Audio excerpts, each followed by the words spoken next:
केदारनाथ विधानसभा seat पर हो रहे उपचुनाव को लेकर आम जनता का क्या कुछ कहना है। कुछ लोग हमारे साथ यहाँ पर मौजूद हैं, उनसे बातचीत करते हैं कि आखिरकार क्या कुछ मुद्दे हैं आपके, क्या लग रहा है चुनावी मुद्दे क्या कुछ यहाँ पर रहने वाले हैं और लग रहा है कि वास्तव में कड़ी टक्कर दोनों दलों के बीच है, बीजेपी कांग्रेस के बीच।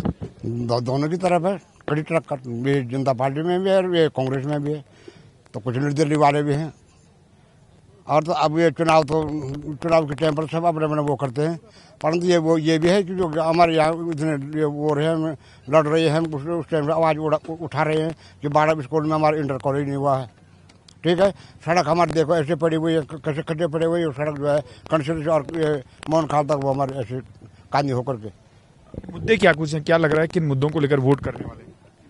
वोट करने के तो कई मुद्दे हैं, मुद्दे की बात नहीं। अभी कोई भी पार्टी आएगी तो वोट के लिए हर कोई पार्टी कुछ ना कुछ बोलेगी, मगर जिस कार्य के लिए हम बोलेंगे अभी हाँ करके उसमें कोई हमारे यहाँ की रोड कांदीबाड़ा मोटर मार्ग कंसल से लेकर किंजाने मोहन खाल मोटर मार्ग है, 8 साल हो गए अभी तक बिल्कुल कोई जाएगा तो ऐसे नहीं लगेगा कि ये सड़क है कि रास्ता है। उससे भी अच्छा रास्ता तो केदारनाथ में घोड़े खच्चरों के लिए।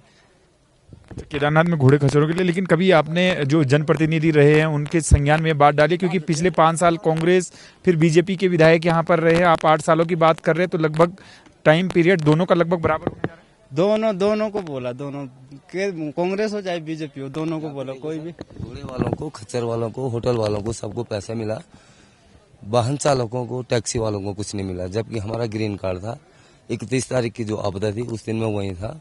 कैसे करके मैंने अपने सवारियों को बचाया है और तब भी हमारा कोई वो अभी तक वो नहीं हुआ। होटल वालों को मिला है, खच्चर वालों को मिला है और गाड़ी स्वामियों को कुछ नहीं मिला है अभी तक। किसी तरीके का नुकसान हुआ था आपका? ये केवल यात्रा ठप हो गई थी तो उसके बाद नुकसान? यात्रा ठप हो गई थी, गाड़ियां वहाँ काफी दिन तक खड़ी थी हमारी गौरीकुंड में, बाकी कुछ उस पर हमारी तरफ कोई ध्यान नहीं दिया जा रहा है।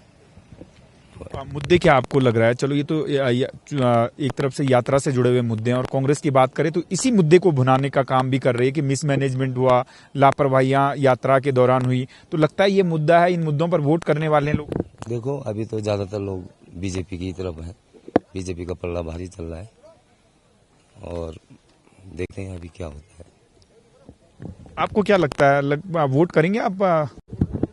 बिल्कुल करेंगे वोट। अगर हमारी जो इन्होंने अभी मोटर मार्ग को लेके बात करी है, अगर वो ठीक हो जाती है या उस पर कहीं आगे चल के कुछ कार्य होता है तो हम जरूर इसके लिए वोट कर लेंगे। अगर नहीं होता तो फिर देखी जाएगी आगे। मुद्दे की बात यह है कि सरकार काम भी ठीक ठाक कर रही है और इसलिए इनको जो है वोट देना भी जरूरी है। और मैं तेवड़ी गांव का निवासी हूँ, मैं चाहता हूँ कि हमारे यहाँ मोटर मार्ग का काम जो है शुरू होने जा रहा है, लेकिन साथ ही साथ उसको जो है डामरीकरण का भी किया जाना चाहिए। और पेयजल की सबसे बड़ी समस्या हमारे यहाँ है। आप कह रहे हैं कि सरकार काम भी कर रही है, क्या आपको लगता है कि केंद्र सरकार जो बीजेपी कहती है कि डबल इंजन की सरकार जो बेहतर काम कर रही है, केंद्र सरकार की योजनाओं का लाभ हो या प्रदेश सरकार की योजनाओं का लाभ, उन योजनाओं का लाभ आपको मिल रहा है? क्या कुछ मिल रहा है? सभी योजनाओं का मिल रहा है लोगों को, जो है किसान सम्मान निधि मिल ही रही है और फ्री राशन भी लोग ले ही रहे हैं, सभी प्रकार की सुविधाएं हैं, ऐसी बात तो नहीं है। और पर मेरा एक विशेष मकसद ये है कि पानी की सुविधा हमारे यहाँ होनी चाहिए। पानी जो है 2-3 सालों से वो टूटा पड़ा हुआ है। सरकार किसान सम्मान निधि भी दे रही है, फ्री राशन भी दे रही है, तो साथ साथ पानी की व्यवस्था भी कर दे तो फिर और बेहतर हो जाएगा, सभी का जीवन सफल हो जाएगा, बेहतर हो जाएगा। पानी की बड़ी समस्या है, होना तो चाहिए। आपसे जानना चाहता हूँ, क्या कुछ आपको लगता है क्या मुद्दे हैं जिनको लेकर आप वोट करने जा रहे हैं? मुद्दा तो बढ़िया है, उसका दाम भी बहुत अच्छा है, प्रधानमंत्री मोदी भी बहुत अच्छा है और आशा नोटाल जी भी हमारे विधायक बहुत अच्छे हैं। किन किन योजनाओं का लाभ आपको मिल रहा है? वृद्धावस्था पेंशन आपकी आ रही है या किसान सम्मान निधि मिल रहा है?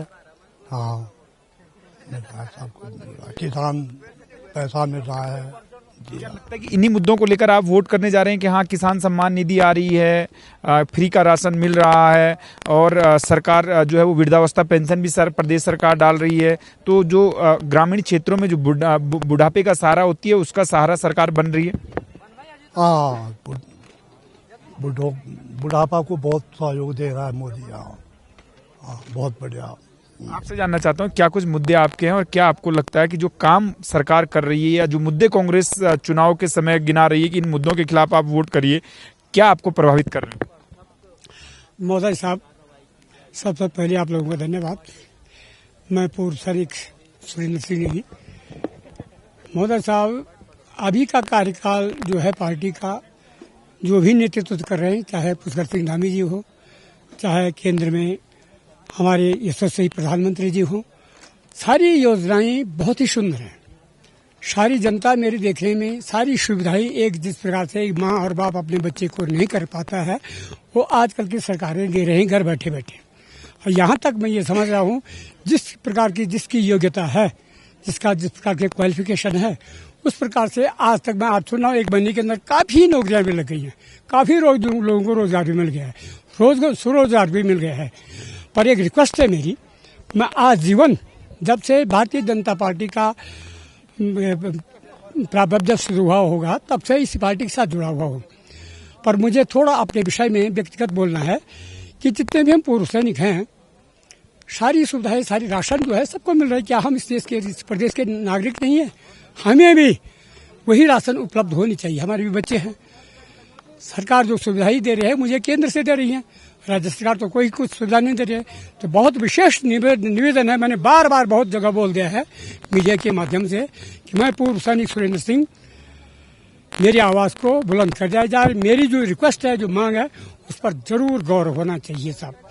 बिल्कुल गौर होना चाहिए। तो ये तमाम जो लोग हैं केदारनाथ विधानसभा के, साफ तौर से कह रहे हैं कि केंद्र की सरकार हो या प्रदेश सरकार की हो, काम जो है वो बेहतर हो रहे, लेकिन कुछ जगहों पर सड़कों की जो स्थिति है वो खराब है, कुछ जगहों पर पानी की जो है वो समस्या है, उनका भी समाधान हो जाए तो और बेहतर होगा। लेकिन जो पूर्व सैनिक है, सीधे तरीके से जिस तरीके से फ्री का राशन जो है वो जो बीपीएल परिवारों को मिलता है, उनकी मांग है कि इसको भी जो है वो सैनिक परिवारों के लिए यहाँ पर किया जाना चाहिए। लेकिन जो है वो केंद्र सरकार और प्रदेश सरकार के कामों से फिलहाल संतुष्ट नजर आ रहे हैं। लेकिन देखना ही होगा कि 20 तारीख को जब मतदान होगा तो केदारनाथ की जनता किसके पक्ष में ज्यादा वोट करती है। कैमरा पर्सन मनवर के साथ मनीष जंगवाल, रफ्तार मीडिया, केदारनाथ।